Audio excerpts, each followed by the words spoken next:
epicentro en Arabia Saudita, infectó 2.500 personas y mató alrededor de 800. Ahora nos enfrentamos a la nueva versión del virus, SARS-CoV-2, y hasta el momento ha infectado ya casi 3 millones de personas y ya ha matado alrededor de casi 200.000 personas en todo el mundo. Se ha extendido alrededor de 200 países y es una de las epidemias en la historia moderna que nos ha llevado a un aislamiento. No tenemos vacunas y creo que no necesito dar más explicaciones con todo lo que sabemos al momento. ¿Qué tenemos usualmente de datos en una pandemia? En una pandemia usualmente tenemos gráficos como estos que nos dan básicamente el número de infectados por día. Podemos ver cómo la pandemia se extendió en Asia, tuvo un epicentro en China y entre el 3 y 15 de febrero llegó a su punto más bajo. Y mientras no se pensaba que eso se fuera a extender más, se lo fue haciendo. Podemos ver cómo el epicentro cambió a Europa para principios de marzo y ahora en Estados Unidos principalmente la pandemia está en su pico mayor. Bueno, ha ido descendiendo en algunos estados. ¿Qué pasa en la pandemia usualmente? Bueno, tenemos una población en la pandemia. No todos son infectados y tienen que ir a un hospital. De hecho, un 30% de la población infectada con el virus no va a tener síntomas. No síntoma alguno. Un 55% de la población va a tener unos síntomas moderados. Se espera que en estos dos grupos, en una cuestión de 11 días, ya van a estar desarrollando anticuerpos y ya van a ser inmunes. Eso es lo que se tiene se tiene pensado. ¿Qué pasa en el otro porcentaje? En el 15%. Ahí tenemos dos divisiones. Una del 10 que va a haber síntomas severos y que básicamente tiene que haber una hospitalización, que es alrededor de 1 a 2 semanas. Y síntomas críticos. Ahí sí se va a necesitar de ventilación. En todo esto son los 4 grupos principales de personas, como nos veremos expuestos. Tenemos que entender que no hay vacuna, que no hay antivirales, no hay plantas, no hay nada que hasta el momento tenga una observación científica que muestre una eficiencia en contra del virus. No va a haber vacuna durante un año, posiblemente. Lo único que tenemos a nuestro favor y que tenemos que usar todos de manera consciente es el aislamiento y la distancia social. Como se ve en esta figura, no malentendamos de que no va a haber infectados y no va a haber muertes. Va a haber infectados y va a haber muertes con esta estrategia. Pero lo que se espera que los picos, en vez de que superemos nuestra capacidad de camas que tenemos en el país, posiblemente con el aislamiento los hospitales puedan dar tratamiento y puedan dar camas a las personas que sea necesario. Tenemos que entender también que el virus no se va a ir de la noche a la mañana.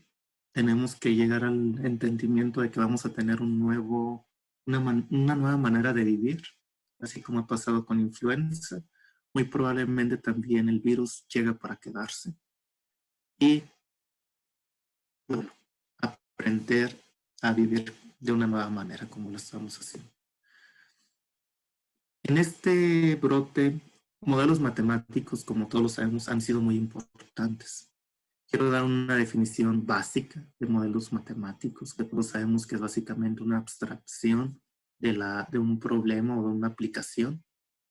Y esto nos sirve ¿para qué? Para dar una respuesta, guía o al menos unas ideas de lo que está pasando al momento. Todos debemos entender que los modelos matemáticos, sin excepción, tienen hipótesis. Y sobre esas hipótesis, los modelos son válidos. Si se ponen a pensar pandemia, ¿cuántos eventos complejos se están llevando a cabo? Muy probablemente estos modelos tienen muchas limitantes. Y aquí traigo la frase del profesor Méndez, que dice que todos los modelos matemáticos se equivocan, pero bajo algunas hipótesis, los modelos matemáticos nos pueden dar unas predicciones y explicaciones al problema biológico que estamos estudiando. Más o menos cómo se procede en estos casos cuando tenemos datos y queremos estudiar un problema específico en biología. Seguimos un procedimiento inductivo. Proponemos diferentes tipos de modelos que pueden ser ecuaciones diferenciales, parciales, estocásticas, agent-based, o de hecho puede ser también con la técnica de TDA. De ahí tenemos que hacer un ajuste de parámetros. Tenemos los datos, como usualmente nos llegan en una tabla de Excel, y de ahí tenemos todos los modelos, se tienen que ajustar esos parámetros. El problema es que muchos de esos modelos, o sea, podemos representar un problema físico con muchas maneras diferentes y por consecuencia varios modelos pueden representar de igual manera el evento físico. De ahí tenemos que hacer una selección de modelos. De ahí procedemos usualmente con el criterio de AIC, que es el Archaic Criterio, y básicamente escogemos aquel modelo que nos da muy buen ajuste a los datos, pero también penalizamos la complejidad de ese modelo. De ahí hacemos identificabilidad para checar qué tan buenos son nuestros parámetros y podemos checar también, ya una vez que estemos un poco más seguros de ese modelo, hacer un análisis de sensibilidad y bootstrap. Y con ello hacer predicciones, como se han hecho con los modelos matemáticos. Como les decía, una persona infectada tiene diferentes fases. El virus empieza a crecer de manera exponencial, llega a pico. Influenza, coronavirus, ébola, son virus que se les llama virus agudos, llegan a un pico. En cuestión, en el caso de influenza, en 8 días el virus ya es limpiado, o sea, ya no lo encuentran en la persona. En el caso de coronavirus todavía hay datos contradictorios, pero se espera que en un periodo de 2 semanas el virus ya fue limpiado por el cuerpo humano. ¿Por qué? Debido a las respuestas inmunes que empiezan a crecer y tratan de bajar la cantidad, bueno, empiezan a inhibir los ciclos de replicación del virus y empiezan a eliminar las células infectadas. Todo esto se lleva a cabo dentro del cuerpo. La otra parte, la que ha sido muy estudiada en esta epidemia, ha sido cómo se expande, cómo se transmite la enfermedad entre aquellas personas susceptibles. A esto se le llama un poco más como Mathematical Epidemiology, mientras que en la parte del estudio que pasa del virus dentro del cuerpo se le llama usualmente como modelado matemático de inmunología. El contacto es primordial, la distancia que hay entre la persona susceptible y la persona infectada. Y aquí es donde empezamos nuestra primera parte de la plática sobre coronavirus. Debemos entender, o sea, que digamos esta es una persona infectada, pero de hecho no porque se encuentre en una gran población cercana, es distinto de que vaya a afectar a todos los que están aquí. De hecho, debe existir un contacto cercano y dependiendo de las circunstancias particulares de esa persona, puede ser que todos estos individuos que estén ahí no sean infectados. Por el contrario, hay personas que tienen contactos muy cercanos, como se llevan a cabo entre esposa y esposo, en una familia, y posiblemente una persona lejana que que no esté en estas grandes multitudes, puede llegar e infectar a esas personas que aunque no están usualmente en contacto, puede haber en ocasiones que hay un contacto cercano. Y en ese momento es cuando se puede expandir más una infección. Recordemos que coronavirus se parece mucho al caso de influenza. Se transmite de diferentes maneras, por contacto físico, por droplets y también a través de los ojos podemos tener esa infección. En este caso, si cuando estornudamos podemos infectar a muchas personas que tenemos a nuestro alrededor. En el caso de ébola en el caso de ébola sí es un poco más por contacto físico cercano. En el caso del VIH todos sabemos que es básicamente o la mayor parte de los casos por por contacto sexual. Así que ahí te podemos seguir de una manera más cercana cómo se va expandiendo ese virus. El detalle que esto es algo muy complejo, no es nada más saber quién hace contacto con quién. Sabemos usualmente de los modelos epidemiológicos que una persona susceptible lleva un periodo de incubación. Ese periodo no vamos a saber que esa persona está infectada, ya que no va a presentar ningún solo síntoma. El mayor problema que hay con el coronavirus, el periodo de incubación es muy grande. Para que una persona presente síntomas va de 4 días y hay reportes hasta 12 días. O sea, esa es la mayor complicación que tenemos con coronavirus. Lo que estamos viendo hoy es lo que está pasando hace 2 semanas. El caso de influenza es un poco menos severo, ya que el periodo de incubación es de 2 días, 3 días máximo. No se puede extender mucho más. Y eso nos ayuda a actuar de una manera inmediata, de una manera más adecuada. Pero cuando tenemos virus, tienen un periodo de incubación tan grande, hace las cosas muy complicadas. De aquí también podemos ver que hay diferentes grupos susceptibles, como las personas adultas, las jóvenes y los niños y las mujeres embarazadas.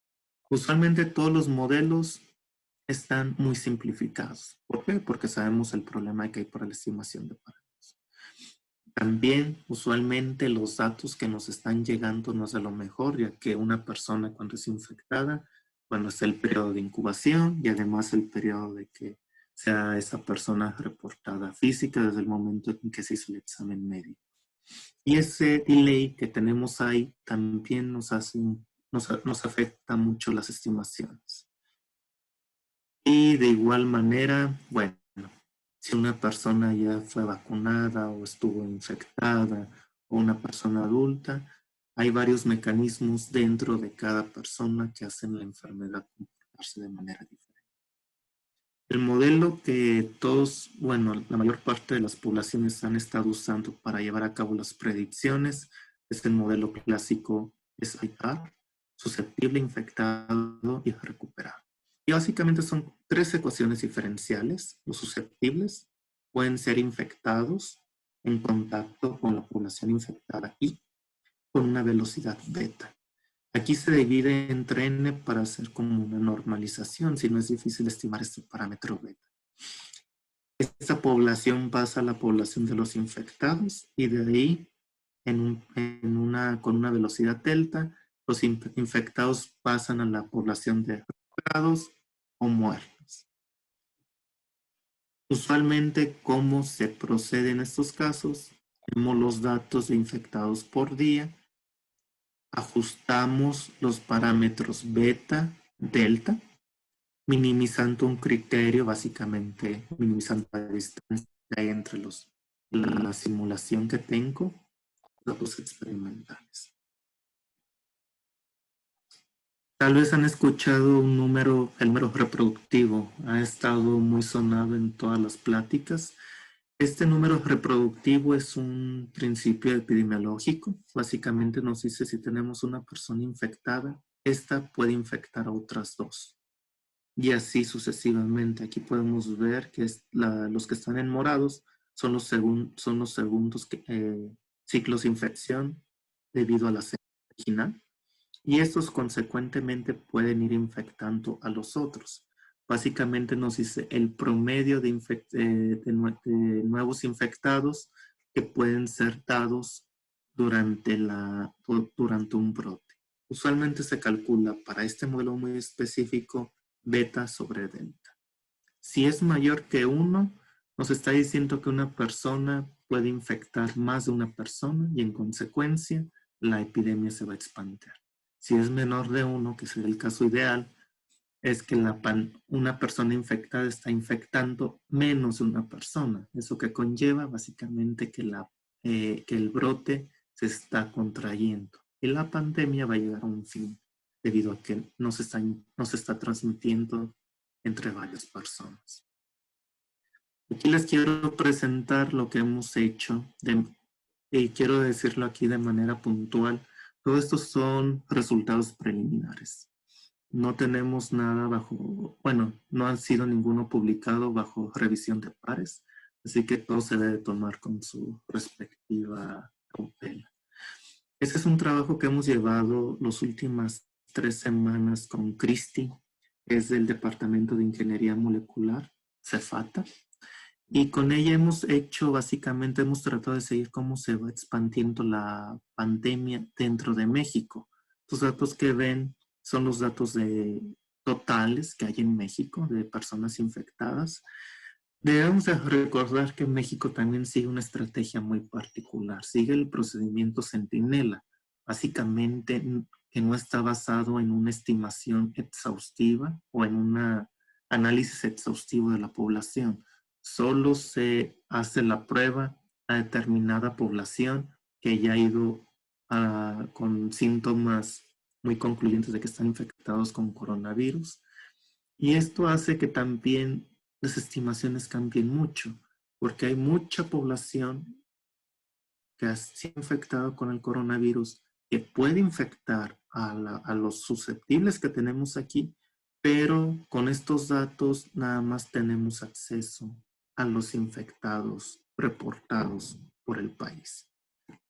Si seguimos en esta situación, ¿cuál es la problemática? Bueno, todas las estimaciones debemos entender son como escenarios hipotéticos. No debemos de tomar ningún escenario de manera apasionada de que ese es el verdad. Yo predije cuánto iba a ser el pico o qué tan alto iba a ser ese pico. ¿Por qué no lo podemos hacer de manera adecuada? Porque de hecho no tenemos los datos de cuánto ha caído esta curva. Porque es necesario. En esta etapa estamos en la etapa exponencial. En esta etapa lo único que podemos estimar de una muy buena manera es beta, pero delta no puede ser estimada. O sea, no sabemos cuánto ese pico va a llegar de manera muy concluyente. Podemos hacer hipótesis, como en este caso yo hago una hipótesis de que si suponemos que la delta es 1 sobre 10, ¿por qué supongo que es 1 sobre 10? Es básicamente el periodo de incubación. O sea, esas personas que no tuvieron síntomas, en 10 días ya generaron anticuerpos. O sea, ya no van a estar muy probablemente infectando a otras personas. Y los que fueron infectados, reportados por México, pues están hospitalizados. Y en un periodo de 2 semanas, básicamente en promedio, va a salir de la hospitalización y muy probablemente va a tener anticuerpos. Si tomamos la hipótesis de una delta de 1 sobre 10, podemos ver que el pico que nos va a tocar a nosotros, muchos lo han estimado en mayo. En este caso, lo tenemos más o menos para mediados pegándole más a agosto o septiembre. Y es un pico relativamente alto, con 2,5 millones de personas infectadas, reportadas. No es indicativo de que todas ellas van a ir a hospitalización o a ventilación. Lo interesante de este modelo, si lo ajustamos con los datos que nos están reportando los diferentes estados, el problema que esta figura también es muy truculenta, misleading. ¿Por qué? Porque la epidemia se está llevando de manera muy diferente a los diferentes estados de la República Mexicana. Podemos ver aquí Jalisco va a tener un pico, si sigue a la misma velocidad que lleva, más o menos por julio del 2021. Recuerden que esto es bajo los datos que tenemos de México y hemos estado en cuarentena casi en la totalidad de los datos que tenemos reportados. Por eso esta estos brotes son de manera muy lenta. Lo que estamos estudiando es qué va a pasar cuando se acabe la cuarentena. Lo que quiero que se den para, como mensaje para llevar a casa, la epidemia, el brote se está llevando de manera muy diferente, no es homogéneo en toda la República Mexicana. Podemos ver que los más afectados son el Estado de México y la Ciudad de México, pero no es indicativo lo que está pasando en todo un país, como nos dice esta figura. O sea, hay que tomar sus medidas, precauciones cuando leemos estos datos. Si nos vamos al número reproductivo, ¿qué pasa? Bueno, podemos ver que en los diferentes estados, pues el brote se está llevando a cabo con una velocidad muy baja, pero se está expandiendo. Los picos mayores, aquí pongo el mínimo y el máximo, es en la Ciudad de México y en Tabasco. Otra segunda nota. En las etapas exponenciales, que es en la que nosotros nos encontramos, el modelo matemático puede tener un sesgo muy alto. ¿Por qué? Porque básicamente estamos ahorita entendiendo cómo se va a comportar toda una dinámica y el tratar de predecir de manera muy, o sea, digamos, directa qué va a pasar y cómo estos números reproductivos se van a comportar de manera fehaciente, lo podemos hacer de manera cuando ya tengamos todos los datos. Pero al momento solo podemos dar estimaciones de cómo se comportaría en todo el país. Aquí, por ejemplo, les hago cómo cambia la epidemia en todo México. Si vamos cambiando el parámetro, aquí hay una equivocación, debe ser. ¿Cómo va a ir cambiando si vamos cambiando esa delta? Podemos ver que la epidemia se va a llevar a cabo en México, pero qué tan alto va a ser el brote y qué día va a ser ese brote va a cambiar mucho dependiendo de cuántos infectados vayan saliendo de esa población. Y qué tan alto, bueno, también depende mucho de delta. Al momento no podemos decir cuál es el valor verídico de delta. Podemos hacer hipótesis con lo que hemos aprendido de otros países como China o Italia, pero también cada país tiene sus propias dinámicas y en consecuencia, bueno, son respectivas estimaciones que nos pueden ayudar a entender diferentes escenarios. Y cada escenario tiene su propia validez, pero al momento es difícil predecir de manera fehaciente cómo sería el brote. Aquí la otra conclusión a este momento que quiero que se lleven a casa, bueno, es que el brote se está llevando de manera muy diferente en los diferentes estados y en conclusión diferentes estrategias descentralizadas en toda la República Mexicana se tienen que llevar a cabo y se tienen que hacer diseñadas para cada estado y sus respectivas condiciones. Como les decía, eso es la parte del modelado de epidemias, lo que se está manejando ahorita en línea en la televisión. Pero también hay un modelado que se llama dentro del cuerpo. Y esto tiene diferentes escalas. Pueden ser a nivel de genes, proteínas, celular, tejido, órgano. Bueno, y ya hacer todo como una persona de todo el cuerpo humano. Y esto cambia mucho porque no cambia únicamente el tamaño que estamos estudiando, también cambia las escalas de tiempo que estamos estudiando. Una epidemia podemos estudiar básicamente en un periodo de años, mientras que procesos de genes se estudian en microsegundos. Los procesos celulares en cuestión de segundos. Cuestión de mitosis y de órgano ya es cuestión de minutos a horas. Les voy a dar de manera resumida lo que yo he entendido que es el sistema inmune. El sistema inmune puede ser considerado como dos cajas, el innato y el adaptativo. Una vez que tenemos el antígeno, que de hecho puede ser hasta nuestras propias células del cuerpo, mal identificadas, el sistema innato empieza a ser activado. Se le llama innato porque puede llevar a cabo mecanismos en cuestión de segundos a horas para atacar el virus, pero muy probablemente no va a ser capaz de eliminar ese antígeno o virus o bacteria en el dado caso que se lleve a cabo. El que sí lo va a hacer de manera muy ajustada y diseñada va a ser el adaptativo, pero este necesita algo de tiempo, no lo puede hacer en cuestión de horas. Imagínense el sistema inmune como un equipo de fútbol. Tenemos células CD4, que son las células pilares del sistema inmune, que básicamente nos ayuda a que toda una respuesta inmune se lleve a cabo. Estas dependiendo de su función y de la citoquina, que es un químico que ellas suministren, les llama de diferente manera. Pueden ser llamadas TH1, TH2, 17, regulatorias, que básicamente desactiva las otras, y la CD8.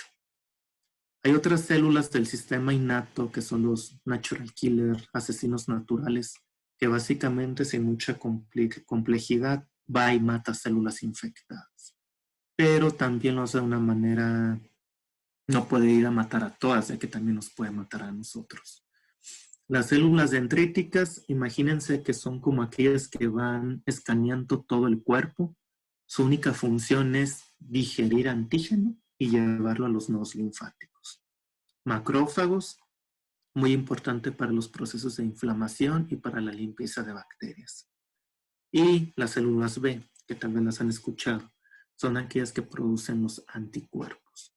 Todos ellos, bueno, y hay más, o sea, esto es una manera muy breve de decir. Todos ellos interactúan de una manera altamente compleja y se comunican por medio de químicos para llevar a cabo tareas. En mis tiempos de postdoc, esto fue lo que hice en 6-7 meses. Traté de entender cómo sería la conexión entre las diferentes células, cómo se comunicarían esas células CD8 con las TH2. Y como pueden ver, bueno, llegué a la conclusión que era algo muy complejo. Cada línea es verídicamente una publicación que indica el pathway entero que hay entre una célula y la otra. Después lo hice un poco más bonito para todos. Y aquí les voy a dar por el ejemplo de influenza, que aplica mucho lo que pasaría para el coronavirus, que son enfermedades respiratorias. Estos virus van a infectar las partes superiores del sistema respiratorio y a las células epiteliales van a ser infectadas.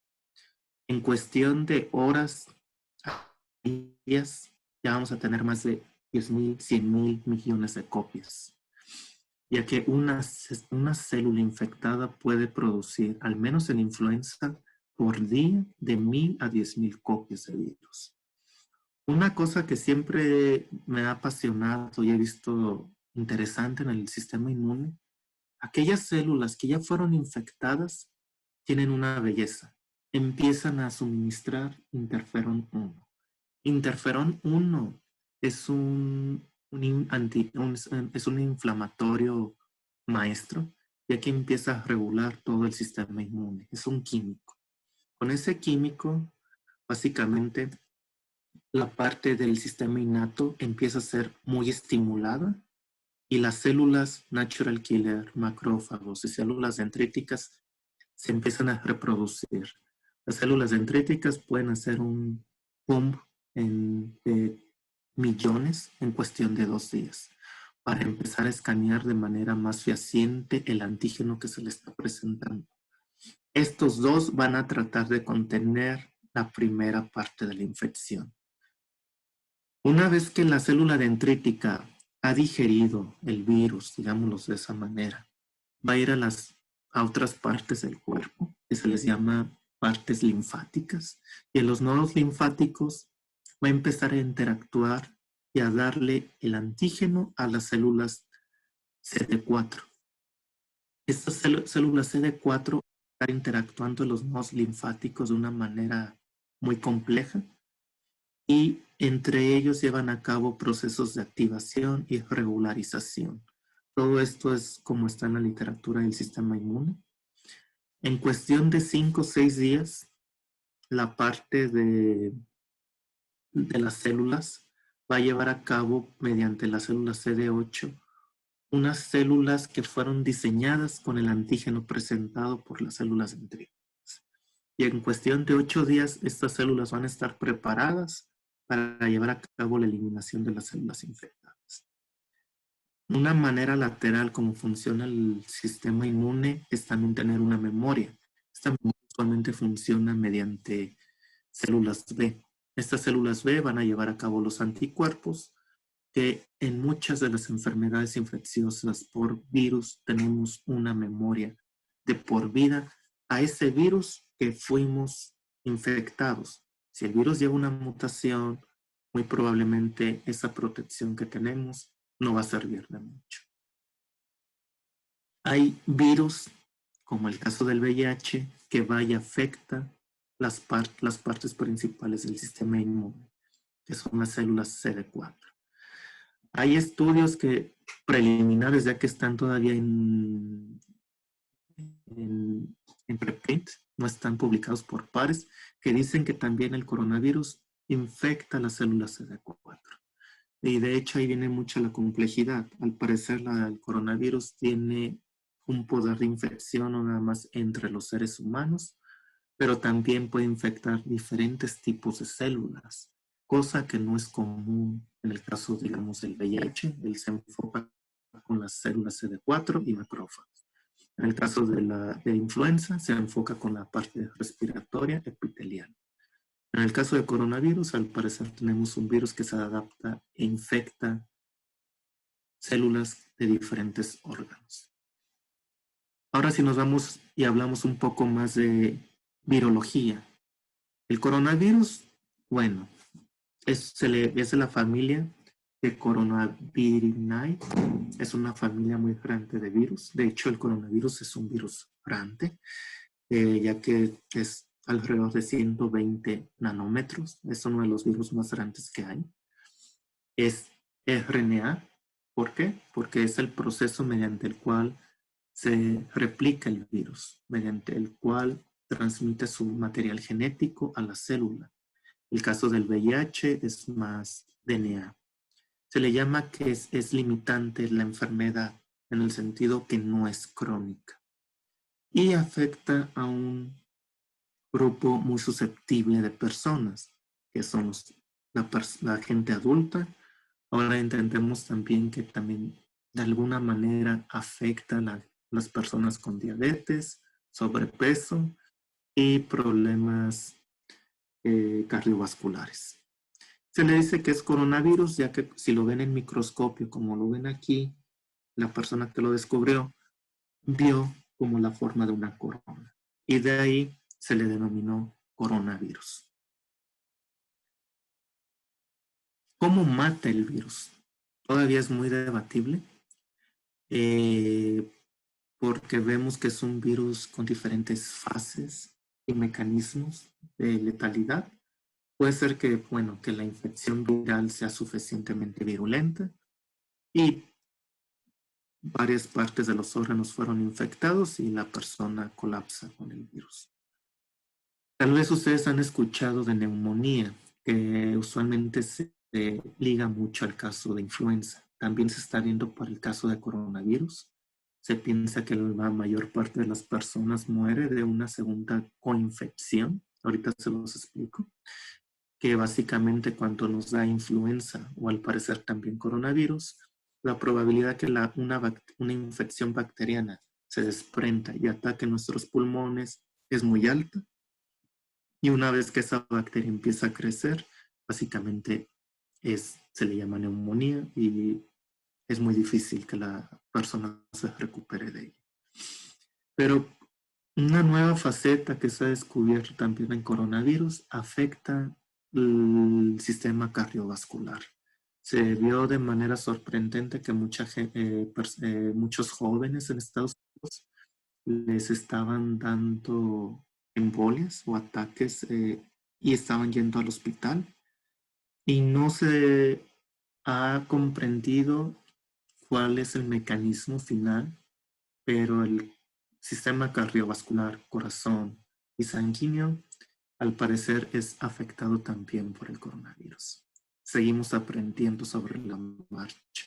Aquí a lo que les decía de la coinfección. Esta es una figura que, bueno, es un problema que he estudiado mucho por el caso de influenza.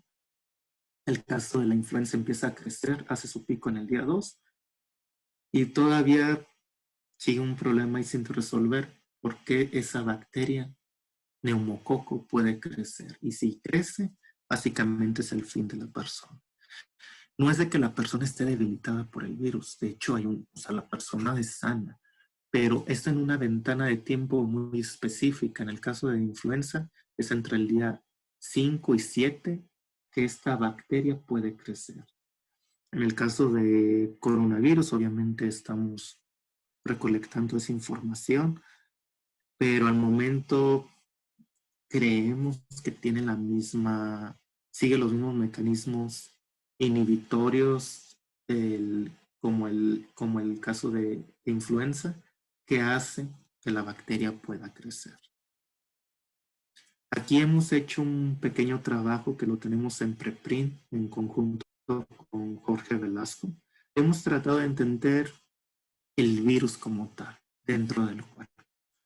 Cómo este virus empieza a entrar en las células infectadas y se empieza a reproducir. Para ello tomamos datos de pacientes. Aquí podemos ver 9 pacientes que fueron infectados con el virus con el coronavirus. Y estos son cómo es la carga viral a partir del día que el paciente reportó síntomas. Y podemos ver que, bueno, es muy heterogéneo. Muchos pacientes también el virus. ¿Por qué es tan heterogénea esta respuesta? Porque a veces no podemos llegar a una conclusión y la gente se impacienta. Porque cada persona tiene insumos muy diferentes. Y muchas de las personas que fueron infectadas con el coronavirus son personas adultas. Es decir, tuvieron un historial clínico entre ellas muy diferente. En conclusión, estas dinámicas van a cambiar mucho entre las diferentes personas. Lo que hicimos, bueno, seguimos diferentes modelos matemáticos. El más usado para ese tipo de problemas es el que se le llama Target Cell Limited Model.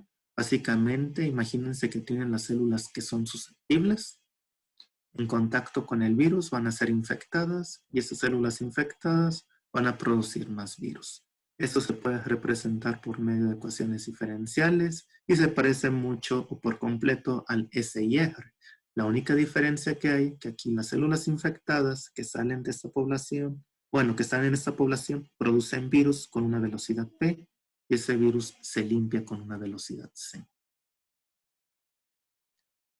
De este modelo matemático podemos sacar el conjunto de parámetros y podemos también decir el número reproductivo, qué tan rápido el virus va a infectar las células susceptibles que tenemos dentro del cuerpo y a qué velocidad lo va a hacer si tomamos en cuenta este parámetro. Aquí tenemos el caso de 2 pacientes. Aquí lo complejo es que los datos que tenemos es después del día que reportó síntomas. Pero ¿cuándo empezó la infección? Es la pregunta del millón. No lo sabemos. Por eso estudiamos diferentes casos. Uno que fue menos 14 días de los síntomas, menos 7 días y el día que reportó síntomas. Podemos ver que, bueno, todos ellos hacen más o menos la misma tarea. Estimamos los parámetros beta, delta, P y C. Lo que podemos ver es que el virus, bueno, básicamente tiene un número reproductivo dentro del cuerpo muy alto. O sea, va a infectar muchas células, pero lo hace de una manera muy lenta. Esa es una de las cuestiones muy interesantes que encontramos.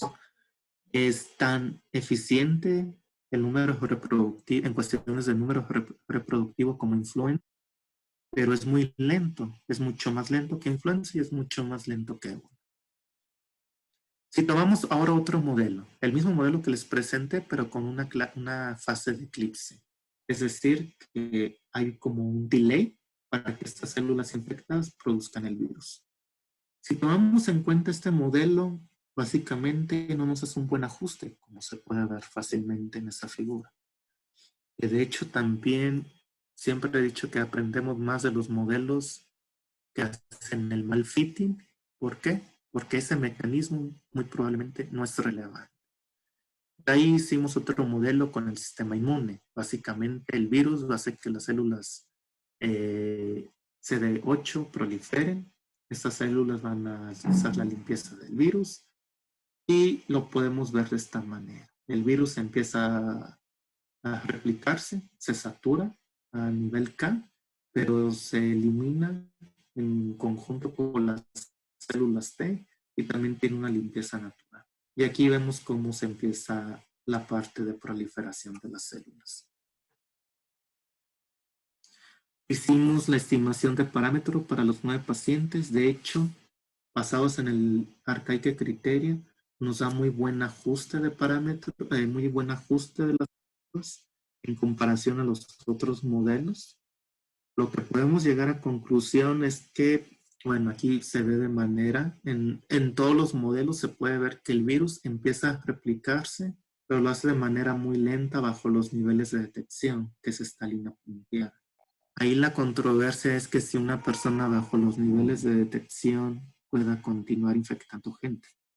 El problema es que hay casos que esa curva crece exponencialmente, ya que está en escalas logarítmicas, pero es muy lento, o sea, tenemos periodos casi de 10 días. ¿Qué pasa cuando es el pico del virus? Usualmente también es el pico del sistema inmune. ¿Qué significa eso? Es muy probablemente cuando una persona empieza a tener síntomas. Si una persona tiene síntomas es por el sistema inmune, por una inflamación muy grande del cuerpo.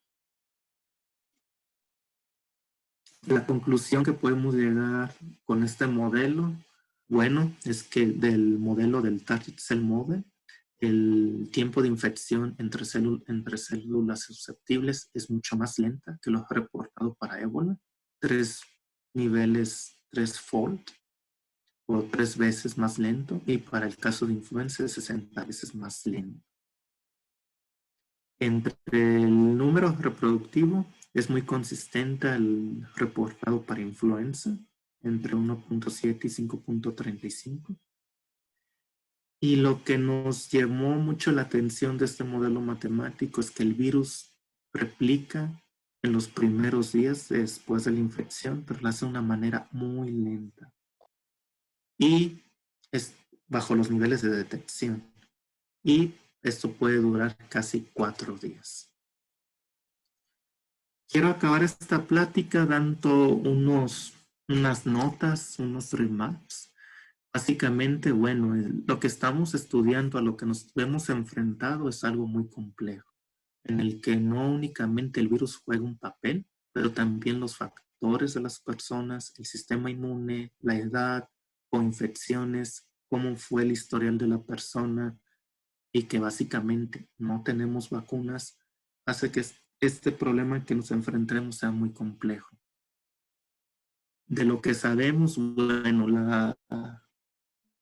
lo ideal es que tengamos una inmunidad en rebaño. ¿Qué significa? Bueno, que por el mismo virus muchas personas puedan ser inmunes. Ese es el caso cuando se hace con una vacuna. Y básicamente aquí podemos ver que una persona infectada está rodeada entre personas inmunes. En este caso, la infección ya no puede infectar más, ya no va a infectar a los susceptibles. Pero ahí quedan muchas preguntas detrás. ¿Cuánta población debe tener ya esta protección para que se lleve a cabo esta estrategia? Aunque se llevara con una vacuna y aunque tuviéramos la vacuna en un año, no todas las personas pueden ser vacunadas de un golpe. ¿Por qué? Es muy costoso y no hay vacunas suficientes, aunque ya se tuviera la vacuna. ¿Por qué? Porque se tiene que generar el virus de una manera artificial para ponerse las vacunas, y ese proceso de generar virus de manera artificial como las vacunas de influenza no es muy rápido, toma su tiempo. O sea, que una vez que descubrimos la vacuna, no esperemos que toda la población va a ser vacunada en un día. Por eso les decía, hay que aprender a vivir con el virus, ya que esto nos va a llevar tiempo. Y ahí hay otras cuestiones muy interesantes. De pacientes infectados con coronavirus, podemos ver 2 clases, unas personas que generaron los anticuerpos necesarios para tener protección y otras personas no generaron esos anticuerpos. En conclusión, pueden ser preinfectados. Entonces, la ideología de inmunidad en rebaño puede ser que no se pueda llevar a cabo. Y no se sabe muy bien por qué esas personas, no es porque el coronavirus no genere la inmunidad, no todas se discute ahí si fue por la edad de los pacientes, por el tipo de pacientes, o la hipótesis más controversial, que el coronavirus no genera anticuerpos. Pero es una hipótesis muy controversial. Pero este estudio que les estoy presentando también es un preprint. Y la otra, que nuestro modelado no debe ser únicamente a nivel celular, pero a nivel de compartimentos, incluyendo no únicamente los pulmones, vías respiratorias, pero también el sistema cardiovascular. Porque hemos aprendido estos días que ahí el virus juega un papel muy importante. Quiero dar gracias, acabar y empiecen las preguntas a mi grupo, a mis estudiantes de doctorado. Y quiero hacer dos promociones. Una, si están interesados en saber un poco más del modelado matemático, ahí está el libro. Les puedo enviar una copia a los que gusten, me pueden enviar un email.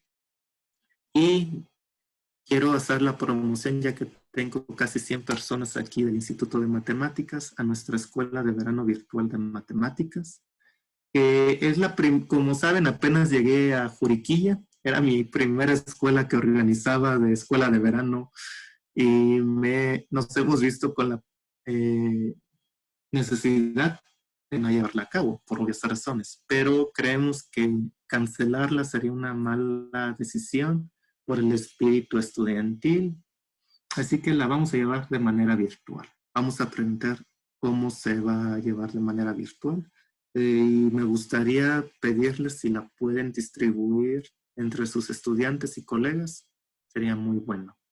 Y ahora quedo en base a preguntas.